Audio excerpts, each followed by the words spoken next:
Hello everyone, how are we doing? And welcome to Computex 2024. We're down here at the Phanteks booth, checking out some pretty impressive stuff. And we're going to start with this, because it's a brand new chassis. This is still a concept, it's pretty late in the game though, so what you see is hopefully what we're going to get. And I don't know about you, but this really stands out and looks like something completely different. This is the Evolve X2, and this is very much like a showpiece sort of PC chassis, and I've not really seen anything quite like this before. It's almost very reminiscent of like a NVIDIA Founders Edition GPU, and they did tell me that this wasn't intentional, but quite a few people have said that, and you can certainly see why. If you think in it like a regular PC chassis, you can sort of always see things that don't really look that aesthetic. You can sort of see like fan, like cables, you can see different covers, you can see screws and things. So the idea with this is that they essentially want to get rid of all of that and just have the cleanest build possible, really. So they've got this mocked up here with a MSI Project Zero motherboard, because obviously it supports that. It will support Asus BTF as well. And then you can have something that is this clean. And have we ever really seen anything quite like this? I don't think so. They're a little bit unsure on the colors that there's going to be. I'm fairly sure that black is going to make it, but we've got like a silver effect here. Or if you actually look at the chassis in its sort of bare bones form, this is like a coppery brass effect. And I really like this one. I think this is my favorite. This is certainly going to work with something like an RTX 4090 or 70 Ti, something like that really. If you bought a super card, maybe you have to get the black to make it properly match. But I really like this. You can see that the fans are actually recessed as well. You've got covers for the GPU at the back. So everything, as I say, is as clean as possible. So you're not going to see anything really that isn't aesthetic. It's really quite nice. If we move round to the back of the chassis, I'll try not to break anything. This is where things get a little bit more TBC, to be determined. Does that make sense? To be confirmed, says Editor Carl. And I'm not entirely sure how this is going to go, because you've got glass all the way around, right? The airflow comes in at the bottom. I probably should have shown you that first, actually. Airflow comes in at the bottom, then you've got the fans at the bottom that will feed it directly to the GPU. Everyone's like, don't break it, Marcus. So I've not broken anything this trip. It's our first booth tour, so that's not really much of an achievement. So the airflow comes in at the bottom, comes out the top. But around this backside, I'm not entirely sure how they're going to do the cover, because this very much still is a concept. And in theory, this would look great, because obviously all of your cables would feed through here, and it's glass, you can sort of show this off. But most people are like me. I call them stuffers, where all of our cables are kind of just tucked around the back and you don't have to worry about it. Whereas when you put glass on the other side, obviously you're going to see everything. And if this cover looks like this, it's going to mean you're going to probably need like specific cables, or at least like high-end cables, to get it to work. And there's not actually that much room between sort of like the back of the motherboard tray and the glass. So I think cable management might be a little bit more difficult in this chassis. It's going to be interesting to see how it comes out. Something else that's quite neat as well is if we look at the top of the chassis, you see that everything is actually slightly angled away from you. And if you think about it, normally when you've got your PC on your desk, obviously you're set on the left, the computer itself is on the right, and because the airflow is sort of angled away from you a little bit, it's going to reduce the amount of heat that's coming towards you. But it's definitely looking quite impressive. I like all of the light bars as well, and it's just almost like a case in a case. It's definitely something that's quite different to what we've seen before. I mean, pricing as well is pretty interesting, because let me know down in the comments how much you think this is. And I'll now tell you that it's actually going to be around about 150 euros or so. They won't include any fans, so this is, I don't want to say it's cheating, but obviously that would increase the price if they included them. But I think that's the right strategy, because especially something like this, people already know what sort of fans they want to use, and it's not going to be like the more entry-level fans. You're going to want to put something premium here. So I like that. So that is the Evolve X2 coming in Q4 as well, I believe.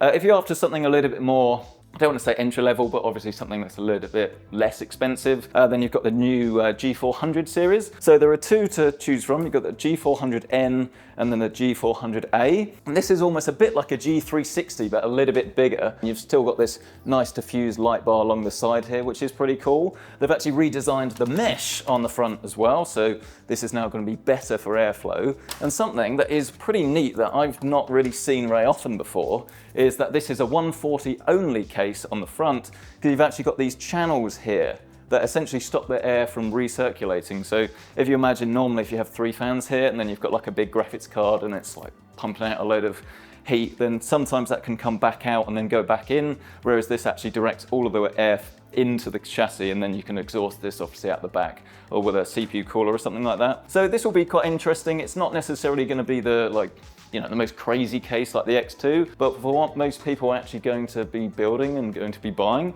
I think this one definitely will have a lot of appeal. I realized, by the way, I didn't actually tell you the difference between the N and the A.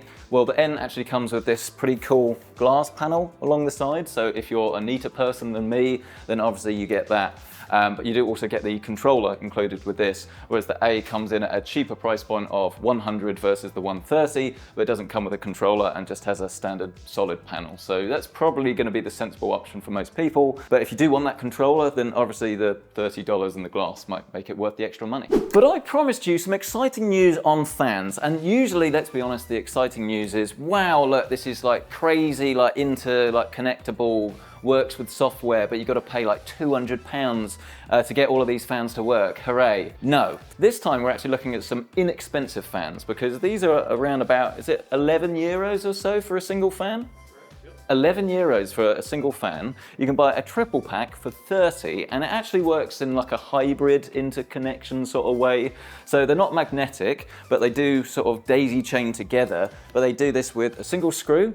And you do also have a way of hiding the cables, as this was something that actually annoyed me about the previous Phanteks interconnectable fans. You'd always have like a little stubby cable here, which didn't actually look very neat and tidy at all, whereas that's not the case anymore. So they quite literally just come apart, slide on, and then one screw in there, and then suddenly you've got something that looks a whole lot better. But this will use that new system that we talked about, so for both RGB and fan speed, and you can daisy chain them together for the 9 different devices on a single port.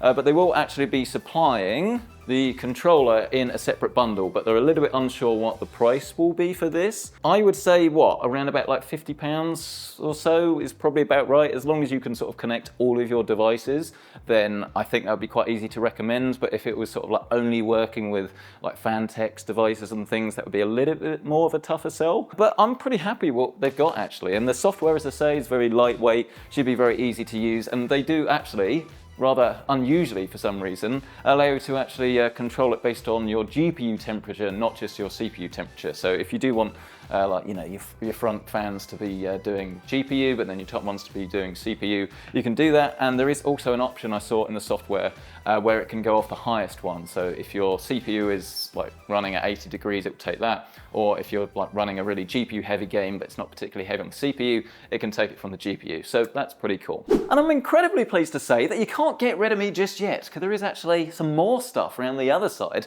Told you Phanteks had quite a lot.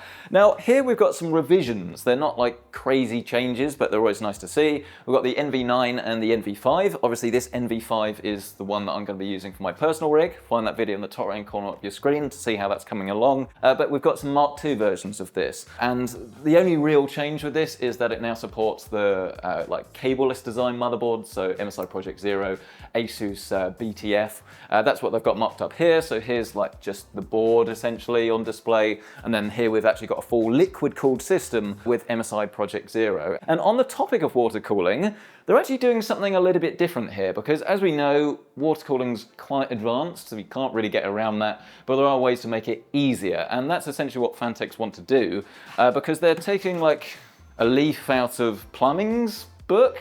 That's one of the weirdest things I've ever said on the channel, because you actually got these like push fit fittings that they're putting on their new system. So you literally just need to grab some tubing and you whack this on top, and then that does not come off. And it doesn't require any fittings or anything like that. And when you want to release it, you literally just push it in and then the whole thing comes out. Pretty cool. And this actually works with both soft tubing and hardline. So there's going to be a couple of kits to get this to work. The hardline kit comes with a little bit of soft as well, so you can mix and match or just make it like easy to feel on things. But you've got this whole new suite look. You've got GPU blocks, you've got CPU blocks, you've got this pump res that I really like actually. This is quite a nice size. It works quite well in Phanteks cases, but obviously it would go in pretty much any case really, because it's big enough that it's going to be easy enough to use and fill, but not like too big that it won't go in a lot of cases.